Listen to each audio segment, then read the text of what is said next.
Yeah, it has really taken the shine off the opening of the Aztec football season, and it's obviously stung, and it's going to stain the football program. But that being said, the stadium is about to open. There'll be a sellout crowd on Saturday afternoon for the University of Arizona.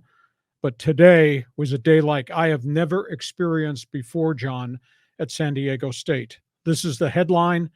It'll be discussed for a long period of time. They called a Monday press conference to talk about the opening of the football season. The athletic director, John David Wicker, was there. So was the head coach, Brady Hoke. They read a prepared statement about the structure of the investigation and what's going on. And then they expected us to just go talk about the new football stadium, the new season, the price of hot dogs and parking. That was not going to happen. John, I've been doing press conferences in the major leagues since 1975 as a working member of the media.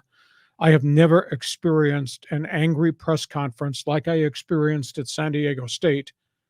John David Wicker, the athletic director, and Brady Hoke, after 8 questions, got up, stormed out, and refused to take any more questions and left really angry. We were really stunned. There were probably 15 of us in this season opening press briefing, and I was just taken back by how they acted.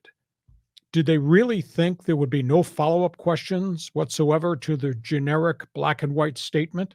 That's ridiculous. And lost in this whole conversation, John, and I like those guys. I have great respect for the AD and this head coach. But John, lost in this whole equation, this was a press conference with rolling cameras. This is how they're going to be presented on TV for a long period of time this week on the newscasts and the sportscasts, that these guys got up and stormed out. Were the questions fair? I think most of them were. Were there a couple of hostile questions? Yeah, there were a few people that insinuated university cover-up, football cover-up because they were having a 12-2 season.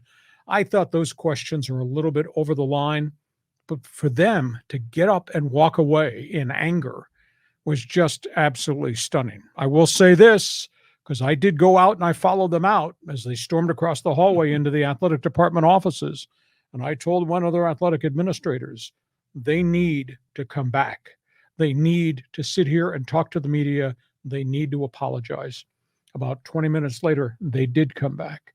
And they answered. J.D. Wicker answered a significant number of questions about the investigation, even though initially he had read the statement, we're not talking about it. And the head football coach then came back in, and he was not given any other questions about the probe. He was given questions about San Diego State, Arizona, the stadium, etc. I've never experienced anything like that. And this is a guy who is in your face at press conferences asking the legitimate, tough questions that have to be posed. And I myself was stunned. And I've been in press conferences about auto accidents and drunk driving incidents and assaults and domestic abuse with players and players attacking the media. Never been in anything like this. So, but this is a national story. I mean, this isn't just San Diego. I mean, I've been seeing reports about Matt Araiza on CNN.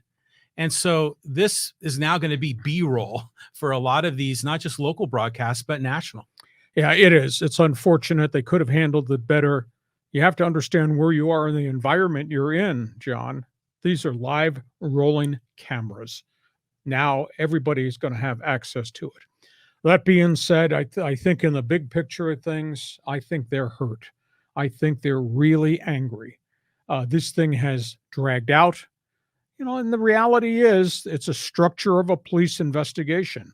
It is just not a civil lawsuit, which kind of brought everything to the forefront last Thursday. It's a criminal case. Severe damage to a high school senior. Football players implicated. A couple have already been removed from the program and the university. Superstar kicker released by the Buffalo Bills. His huge contract has been voided. So there are a lot of angles to the story. And we're going to talk about it on this next podcast very quickly. But before we get to the other questions,